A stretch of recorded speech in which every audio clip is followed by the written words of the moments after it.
tous et bienvenue dans cette partie de la formation. Tout à l'heure, nous avons créé un service Entity dont le but est de nous aider à récupérer les données. On ne sait pas de quelles données il s'agit parce que on pourra le préciser à partir du paramètre Entity qu'on va donner. Quand on va donner Entity, par exemple, qui sera égal à produit, ça veut dire que c'est les données concernant les produits qu'on veut récupérer. Quand ce sera article, ça signifie que c'est les données contenant les articles, etc., etc. Nous allons commencer par l'utiliser ici. Et qu'est-ce qui nous intéresse là? C'est les données concernant nos sliders que nous avons là qui changent. Donc, je vais commencer alors par dire, ici, j'aurai besoin du service. J'aurai besoin du service qui s'appelle Entity. Donc, je vais mettre ici Entity service, décidément, Entity, voilà, service.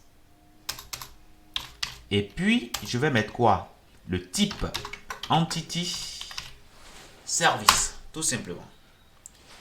Et à l'instant, dans le constructeur, je ne mettrai rien. OK? Maintenant, qu'est-ce que je vais faire? Je dis, mais lorsque le constructeur sera initialisé, ng on init, lorsque mon composant sera initialisé, eh bien, je ferai quelque chose. Alors, qu'est-ce que je ferai ici? Il faut que je récupère les données, tout simplement. Donc, je peux mettre ici, allez, je mettrai banner, qui sera quoi? Qui sera tout simplement un tableau de données. Donc, array de données, mais le contenu, je sais que ce sera de type, allez, pour l'instant, je mets any, je ne sais pas vraiment, ok, pour l'instant, je mets any. Maintenant, lorsque tout sera initialisé, je vais prendre ici tout simplement this entity service.get data et je vais indiquer les données que je veux récupérer. Eh bien, c'est les données concernant mes slides, ok. Donc, je pourrais mettre tout simplement slide comme ça, tout simplement. Comme ça me retourne un observable, je peux faire ici un subscribe là-dessus et je vais pouvoir interagir en fonction des réponses obtenues. Mais aussi, comme ce que ça va me retourner, c'est une réponse en une fois, ce n'est pas une émission de données qui va se faire au fur et à mesure, mais j'ai une réponse en une fois, je vais simplement penser à le stocker quelque part. Donc, je peux créer rapidement ici un banner avec un dièse à la fin. Et là, je dirais que c'est un subscription. Alors,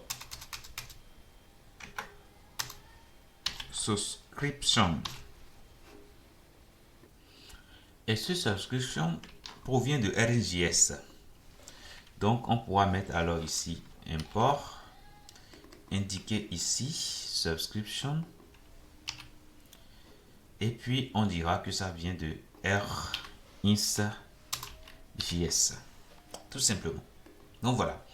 Donc, du coup, on va alors stocker. On va stocker tout ça quelque part. Alors, je disais tout à l'heure que les données sont émises une seule fois. Donc, on peut les stocker directement. Donc, je vais mettre ici this.banner.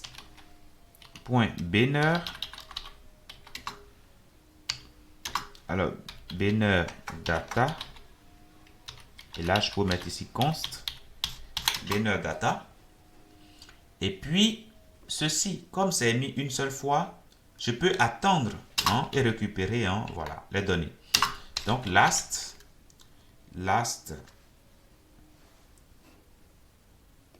value from. Et ça provient toujours de RxJS. Donc, ici, je ferme correctement.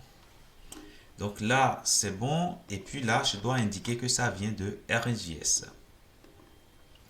Donc, c'est en gros une fonction qui prend un observable et qui attend.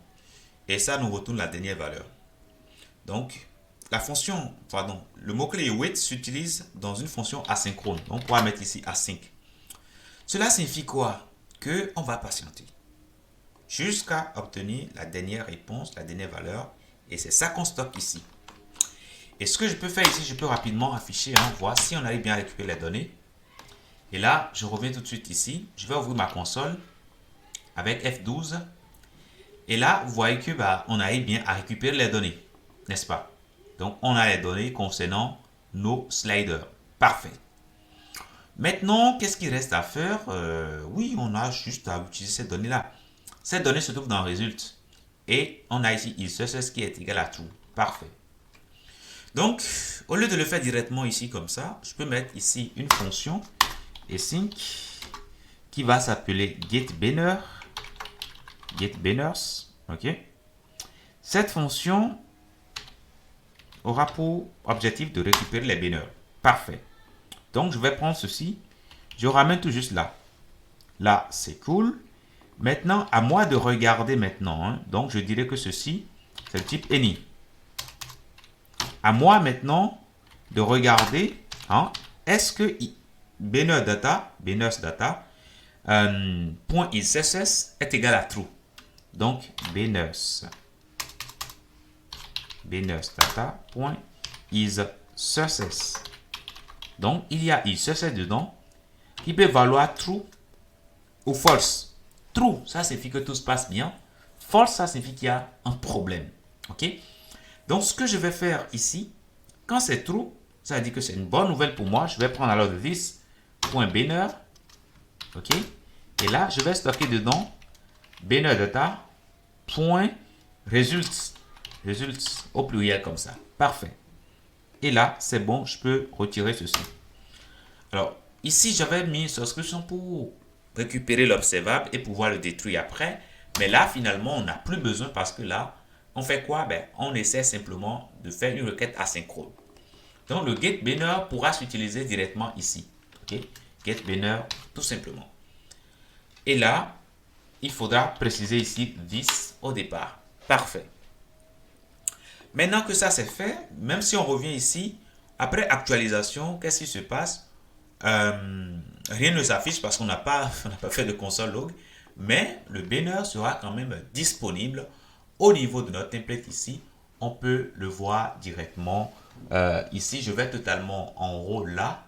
Alors excusez-moi, je reviens ici et je vais totalement en haut ici. On peut tenter d'afficher banner et comme c'est un objet, on va utiliser le filtre JSON. On revient ici, on actualise. Et là, que voyez-vous? Vous voyez tout simplement les données. C'est parfait, c'est ce que nous allons simplement utiliser. Alors, qu'est-ce que je vais faire ici tout de suite là? Je dirais tout simplement que je vais afficher mes carousels. Je vais les afficher en fonction du nombre d'éléments que j'ai dans banner.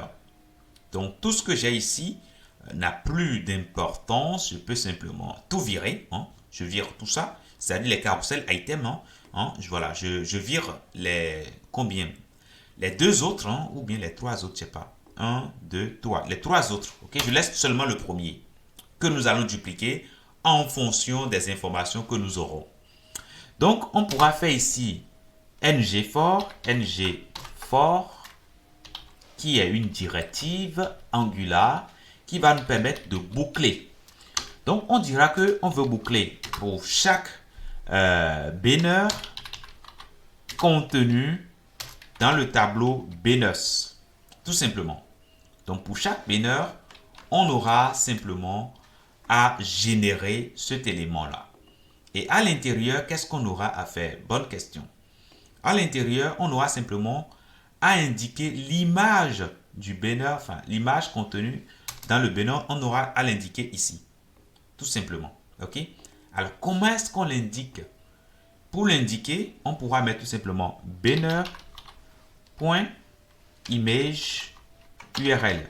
Alors là, encore, je ne fais pas de magie. On peut rapidement voir la structure de données. Donc, on pourra tout simplement afficher celui-là. Pour que ce soit clair pour tout le monde. Donc, log, on tente de l'afficher ici. On attend l'actualisation. Et là, qu'est-ce qui se passe? Alors, j'actualise ici. Et là, vous voyez que nous avons un tableau de données pour chaque élément nous avons quoi? Nous avons image URL. Donc, c'est l'URL de l'image. Parfait. Donc, une fois que ça c'est fait, au niveau de style ici, hein, on peut préciser l'adresse directement ou bien on va le faire plus tard en JavaScript. Je vous propose de le faire directement en JavaScript. Hein. Donc, ça, c'est bon. Donc, de ce point de vue, on pourra alors retirer cela. Alors, je reviens totalement ici. On retire le style, hein, tout simplement. Donc ça, je le retire jusque là. Parfait. OK? Donc je retire le style. Ça, c'est bon. Maintenant, le content, ici, c'est le contenu, ce qu'on va afficher à l'écran. Donc ici, ce sera le title. Donc je mettrai alors ici banner. Si ça existe bien sûr, point title. Tout simplement. OK?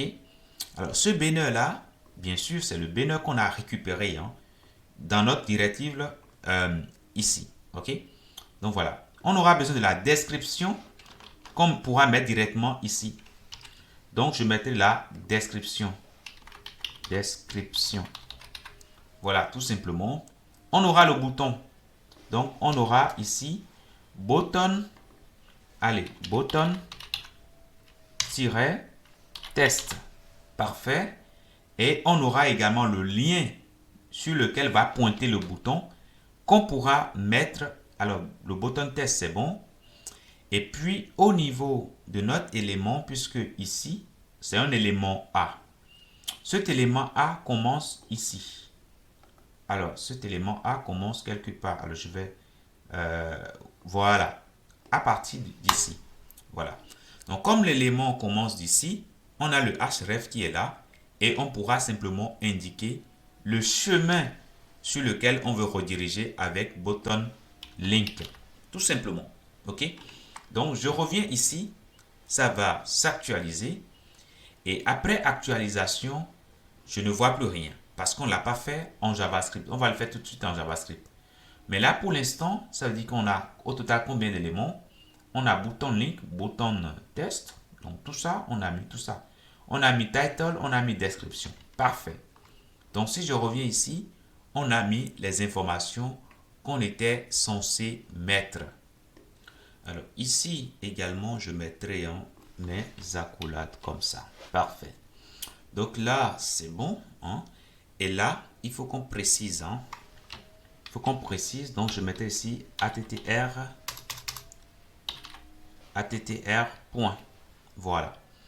Et une fois que j'ai mis un crochet de l'autre côté, je n'ai plus besoin de mettre ici les accolades. Voilà. Donc, pour ajouter le fond, on pourra le faire directement avec toujours la directive ng style. Donc, ng style ici, on pourra indiquer ce que nous voulons ajouter comme style. Donc, nous allons alors indiquer ici un objet. Donc, je mets ça. Bon, ceci, on le met entre crochets. Et là, nous allons indiquer ici la propriété background color. Pardon, background image. Background image. Et là, la valeur, ce sera tout simplement URL.